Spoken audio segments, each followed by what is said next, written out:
Hello বন্ধুরা, আমি তোমাদের কাজল ম্যাম জ্ঞানজ্যোতি কোচিং সেন্টারের পক্ষ থেকে তোমাদের সকলকে জানাই স্বাগত।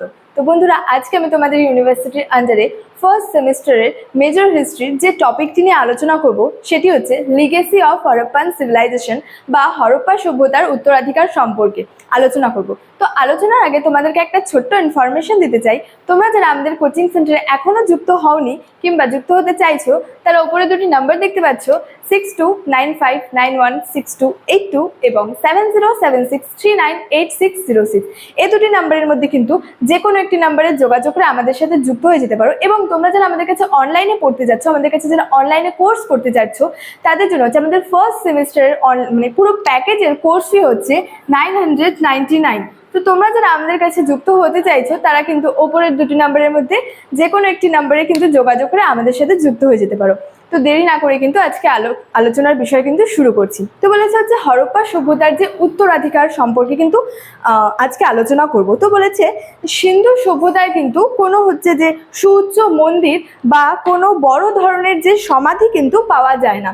সেখানে হচ্ছে রাজা মহারাজা বা যে দেবতার কিন্তু কোনোরূপ বড় হচ্ছে মূর্তিও কিন্তু হরপ্পা সভ্যতায় নেই। অর্থাৎ সিন্ধু সভ্যতা কিন্তু আমাদের সামনে খুব বড় কোনো উপাদান কিন্তু রেখে যায়নি, কিন্তু বড় কোনো হচ্ছে উত্তরাধিকার হচ্ছে আমাদের সামনে কিন্তু না থাকলেও আমরা কিন্তু সিন্ধু সভ্যতার প্রচুর হচ্ছে ছোট ছোট যে উত্তরাধিকার এবং কিন্তু বেশ কিছু সুনিপুণ শিল্পের কিন্তু অস্তিত্ব পাই। এবং হরপ্পা সভ্যতার যে প্রাপ্ত শিলগুলি ছিল, সেই শিলগুলি থেকে কিন্তু হরপ্পা সভ্যতার অনেক অজানা তথ্য সম্পর্কে কিন্তু আমরা জানতে পারি। হরপ্পা সভ্যতার কিন্তু বিভিন্ন যে উত্তরাধিকার সংক্রান্ত বৈশিষ্ট্যগুলি আজও কিন্তু আমাদের ভারতীয় সভ্যতা কিন্তু বহন করে চলেছে। যেমন বলা যায় হচ্ছে ধাতুবিদ্যা, পরিবহন, অলংকার, টেরাকোটা, ওজন ও পরিমাপ, হরপ্পার মৃৎশিল্প, খেলাধুলা। একে একে করে কিন্তু এগুলো সম্পর্কে আমি আলোচনা করব। তো ফার্স্টে বলেছে হচ্ছে ধাতুবিদ্যা। তো সিন্ধু সভ্যতায় হচ্ছে বিভিন্ন যে প্রত্নতাত্ত্বিক কেন্দ্র থেকে ব্রোঞ্জের হচ্ছে বেশ কিছু মূর্তি কিন্তু আবিষ্কার হয়েছে। এই সমস্ত যে মূর্তিগুলি ছিল, এগুলি হচ্ছে ঢালাই পদ্ধতি ব্যবহার করে হচ্ছে তৈরি করা হয়েছিল এবং যেটি হচ্ছে বর্তমানকালের শিল্পীদের কিন্তু খুব আকৃষ্ট করে তোলে। এই সমস্ত মূর্তিগুলি যে ঢালাই পদ্ধতি ব্যবহার করে যে তৈরি করা হয়েছিল, তা কিন্তু যে বর্তমানকালে যে শিল্পীরা ছিল বা শিল্পীদের কিন্তু খুব আকৃষ্ট করে তোলে।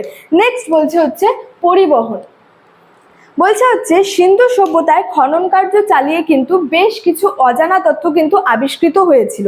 সিন্ধু সভ্যতায় আবিষ্কৃত পোড়ামাটির একটি হচ্ছে যে আকর্ষণীয় জিনিস হলো হচ্ছে ষাঁড় গাড়ি বা হলো গরুর গাড়ি।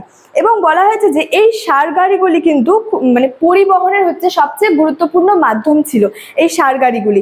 সিন্ধু সভ্যতার যে সেই ষাঁড় গাড়িগুলি ছিল, সেগুলি কিন্তু ভারতের অনেক জায়গায় কিন্তু এখনো আমরা হচ্ছে দেখতে পাই। এখনো ভারতের বহু গ্রামে হচ্ছে এই ষাঁড় গাড়ি বা যে গরুর গাড়িগুলি কিন্তু আমরা গ্রামের মানুষকে কিন্তু এখনো ব্যবহার করতে দেখতে পাই। নেক্সট বলছে হচ্ছে অলংকার। বলছে সিন্ধু সভ্যতার খনন কার্য চালিয়ে যে অলংকার সহ কয়েকটি পোড়ামাটি এবং যে ব্রোঞ্জের যে মানব মূর্তিগুলি আবিষ্কৃত হয়েছে এবং বলা হয়েছে মানুষ কিভাবে অলংকার পরতেন তা নির্দেশ করে হচ্ছে যে অলংকার সহ চিত্রমূর্তিগুলি যে সিন্ধু সভ্যতায় তৈরি করা হতো। এবং এই অলংকারগুলি যে ছিল, এগুলির মধ্যে উল্লেখযোগ্য ছিল হচ্ছে যে চুড়ি, কোমরবন্ধনী, আংটি, কানের দুল, শঙ্কুযুক্ত যে চুলের অলংকার প্রভৃতি কিন্তু গুরুত্বপূর্ণ ছিল। এবং আজও কিন্তু মাটির চুড়ির পরিবর্তে কিন্তু যে বেশি টেকসই ধাতব বা হচ্ছে যে কাচের চুড়ি কিন্তু ব্যবহার করে। এবং সিন্ধু সভ্যতার যে চুড়ির মতো এখনো যে মূল্যবান পাথর মানুষরা কিন্তু ব্যবহার করেছে। নেক্সট বলেছে হচ্ছে হলো টেরাকোটা। তো এই টেরাকোটা বলতে বোঝাতো সাধারণত আগুনে পুড়িয়ে যে মাটির মূর্তিগুলি তৈরি করা হতো, সেগুলিকেই হচ্ছে সাধারণত কিন্তু টেরাকোটা বলা হতো। এই টেরাকোটার মানে এই ধরনের যে টেরাকোটার মূর্তিগুলি হচ্ছে হয়তো খেলনা নয়তো বা কোনো না কোনো হচ্ছে যে পুজোর জিনিস হিসেবে কিন্তু ব্যবহার করা হতো। এবং হরপ্পার কারিগরদের নির্মিত এই টেরাকোটা, পাথর এবং কিন্তু যে ধাতুর তৈরি যে মূর্তিগুলি, ভারতীয় মূর্তিগুলিতে কিন্তু ভারতীয় ভাস্কর্যের একটা হচ্ছে প্রথম প্রকাশ কিন্তু লক্ষ্য করা গিয়েছিল। এবং বলা যায় যে হরপ্পায় আবিষ্কৃত এই যে পোড়ামাটির ভাস্কর্য বা টেরাকোটার মধ্যে সংখ্যাধিক্য রয়েছে বা হচ্ছে বহু সংখ্যক ছিল হচ্ছে নারী মূর্তি, পাখি এবং হচ্ছে বিভিন্ন ধরনের বা নানা ধরনের হচ্ছে প্রাণীর মূর্তি। এছাড়াও হরপ্পাবাসীরা হচ্ছে পাখি, কুকুর, ভেড়া, গবাদি পশু এবং বানর প্রভৃতির কিন্তু যে পোড়ামাটির মূর্তি কিন্তু তৈরি করত। এখনো কিন্তু মানুষ মাটি দিয়ে হচ্ছে টেরাকোটার বহু জিনিস কিন্তু তৈরি করে। নেক্সট বলেছে হচ্ছে ওজন ও পরিমাপ। সিন্ধু সভ্যতার যে দ্রব্য সামগ্রীগুলি ক্রয় ও বিক্রয় করার জন্য কিন্তু একটি সঠিক পরিমাপ পদ্ধতির কিন্তু প্রয়োজন ছিল এবং ওজনের জন্য হচ্ছে সিন্ধুবাসীরা বিভিন্ন রকমের হচ্ছে পরিমাপের বাটখারা ব্যবহার করত। যেমন বলা হয়েছে যে ছোট বাটখারাগুলির আকৃতি ছিল হচ্ছে চারকোনা এবং যে একটু বড় বাটখারাগুলির আকৃতি ছিল গোলাকার, আবার কয়েকটি ছিল কৌণিক আকৃতির। সাধারণত কিন্তু এই বাটখারাগুলি পাথর দিয়ে তৈরি করা হতো। কোনো জিনিসের হচ্ছে দৈর্ঘ্য মাপার জন্য কিন্তু মহেঞ্জোদারোর যে মানুষরা কিন্তু স্কেল ব্যবহার করত। নেক্সট বলছে হচ্ছে হরপ্পার মৃৎশিল্প। মৃৎশিল্পে কিন্তু যে হরপ্পাবাসীরা কিন্তু যথেষ্ট পারদর্শী ছিল। কুমোরের চাকা ব্যবহারে হরপ্পাবাসীদের কিন্তু দারুণ একটা পারদর্শিতা ছিল এবং বিভিন্ন নকশায় আঁকা হচ্ছে যে অসংখ্য পাত্র সিন্ধু সভ্যতায় কিন্তু পাওয়া গেছে।